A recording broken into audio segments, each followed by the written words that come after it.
नमस्कार मित्रों, आप सभी का स्वागत अभिनंदन। राजस्थान लोक सेवा आयोग के द्वारा 12 जुलाई से वरिष्ठ अध्यापक की परीक्षा है वो आपकी शुरू होने जा रही है। तो इस परीक्षा के लिए आपके पास में बहुत ही कम समय है, लगभग 12 दिनों का ही समय है। तो इन कम समय में आप अपने आप को टेस्ट प्रैक्टिस के माध्यम से किस प्रकार से पूरी तरीके से प्रिपेयर करेंगे आरपीएससी के नवीन पैटर्न के अनुसार, जिस प्रकार से नए तरीके के जो प्रश्न पूछे जा रहे हैं। तो इसके लिए हम एक बेहतरीन 10 दिनों के लिए एक टेस्ट प्रैक्टिस का एक सीरीज है वो लेकर के आए हैं। तो इस पर हम चर्चा करेंगे और साथ में बहुत सारी ये भी जानकारियां न्यूज अफवाहें चल रही है कि ये जो एग्जाम है वो आपका आगे खिसकेगा, फॉर्म रीओपन होंगे, क्या होंगे, तो उस पर भी हम चर्चा करेंगे। तो पहले हम देखते हैं इस टेस्ट सीरीज के मॉड्यूल के बारे में। मैं आपको बता देता हूं, ये जीके पेपर फर्स्ट के लिए है, जिसमें आपको टोटल 15 टेस्ट है वो देखने को मिलेंगे। 12 इसमें टॉपिक टेस्ट यानी कि सिलेबस वाइज जो विषयवार टेस्ट रहेंगे, और 3 टेस्ट जो आपके संपूर्ण सिलेबस को कवर करते हुए रहेंगे। इसमें अगर हम बात करें तो 29 जून से ये टेस्ट सीरीज है वो आपकी शुरू हो चुकी है। पहला जो टेस्ट है वो हमने, ये सारे जो टेस्ट है वो आपके नवीन जो सिलेबस है उसमें कुछ चीज़ें हटाई गई है, कुछ जोड़ी गई है, तो उस न्यू सिलेबस के अकॉर्डिंग हमने तैयार की है। जिसमें जो राजस्थान की राजनीतिक प्रशासनिक व्यवस्था है उसमें राज्यपाल, मुख्यमंत्री, मंत्रिपरिषद, राजस्थान की विधानसभा और राज्य सचिवालय, पहले मुख्य सचिव भी था उनको वो हटा दिया गया है, लेकिन सचिवालय के प्रोस्पेक्टिव से मुख्य सचिव के बारे में भी आपको जानकारी रखते हुए चलना है। संभागीय आयुक्त, जिला प्रशासन, ये नए टॉपिक है वो ऐड किए हैं। राजस्थान हाईकोर्ट और अधीनस्थ न्यायालय, तो ये सारा आपको मैटर मिलेगा एक ही टेस्ट के अंतर्गत, जिसमें 100 प्रश्न होंगे। बहुत ही बेहतरीन विस्तृत व्याख्या के साथ में आपका मैटर है वो दिया गया है। 29 जून को मॉर्निंग में 10 बजे से 12 बजे ये टेस्ट है वो आपका कंप्लीट हो चुका है।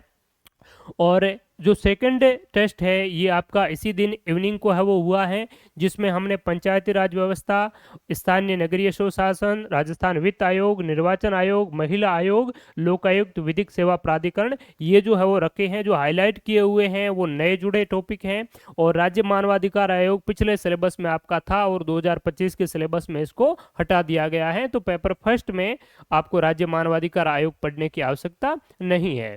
ठीक है, तो ये जो टेस्ट कंप्लीट हो चुके हैं, तो इन टेस्टों को आप बाद में भी दे सकते हैं परीक्षा तक, और परीक्षा के बाद में भी ये आपका 6 महीने तक यानी कि 31 दिसंबर 2026 तक आपके इसकी है वो वैलिडिटी रहेगी। तो आप आगामी बाद में भी 27 में भी आपका एग्जाम आएगा, तो उसके लिए भी अगर आप प्रिपरेशन करें तो आपके लिए काफ़ी यूजफुल है वो रहेगा। उसके बाद में जो है आपका तीसरा जो टेस्ट रहेगा वो भारतीय संविधान, राजनीतिक व्यवस्था और विदेश नीति से संबंधित रहेगा, जिसमें संविधान सभा, नागरिकता, ये कुछ नई चीजें हैं वो जुड़ी हुई है। ठीक है, ये मॉर्निंग को 10 बजे से 12 बजे के बीच में, यानी कि जिस समय जिस प्रकार से आपका एग्जाम होता है उसी प्रकार से ये जो टेस्ट है वो आपके रहने वाले हैं। और इनकी मुख्य विशेषता ये है कि वैसे मॉर्निंग वाले जो टेस्ट है वो 10 बजे से शुरू होंगे और 12 बजे तक रहेंगे। तो आपको विशेष रूप से कोशिश ये करनी है कि इस समय अवधि में आप इस टेस्ट को अटेम्प्ट कर दें। अगर इनको इस समय अवधि में अटेम्प्ट आप नहीं कर पाते हैं तो इनका रिजल्ट, मॉर्निंग वाले टेस्ट का रिजल्ट 5:30 बजे है वो जारी होता है, सॉरी 5:15 बजे। और इवनिंग वाला जो रिजल्ट है 3 से 5 वाला, उसका रिजल्ट जो है वो शाम के समय आपको 8:15 बजे है वो जारी होगा। तो जो रिजल्ट की जो टाइम ड्यूरेशन है जारी होने की, उससे पहले तक आप जो है वो इनको प्रैक्टिस कर सकते हैं, ताकि जो रैंक इत्यादि बनेगी उसमें आपका भी नाम है वो आएगा और आपको पता चलेगा कि अन्य अभ्यर्थियों के साथ में मेरी क्या परफॉर्मेंस किस प्रकार से है। ठीक है, तो ये इस प्रकार से रहने वाले हैं। कुछ टेस्ट हमने दिन में 2 टेस्ट रखे हैं और कुछ विषयों के टेस्ट केवल दिन में 1 ही रखे हैं। जैसे ये 7 जुलाई को मॉर्निंग में है वो होगा। उसके बाद में ये भी आपका राजस्थान हिस्ट्री का 7 जुलाई को मॉर्निंग में होगा।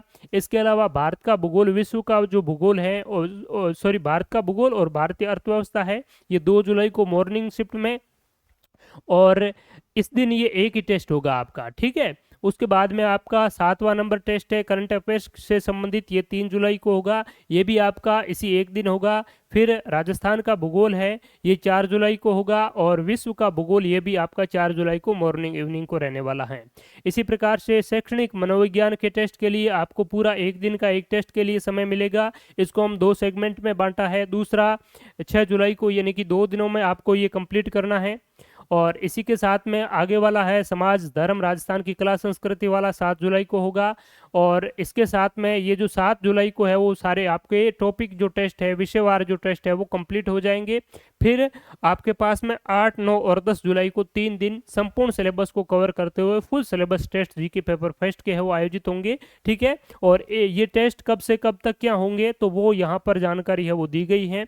ठीक है, दूसरी इस टेस्ट की मुख्य जो विशेषता है, इसमें आरपीएससी के नवीनतम पैटर्न, करंट अफेयर्स इत्यादि जो चीज़ें सम्मिलित की गई हैं, जो स्टैंडर्ड ऑथेंटिक जो बुक्स हैं वहाँ से कंटेंट लिया गया है 2025-26 की।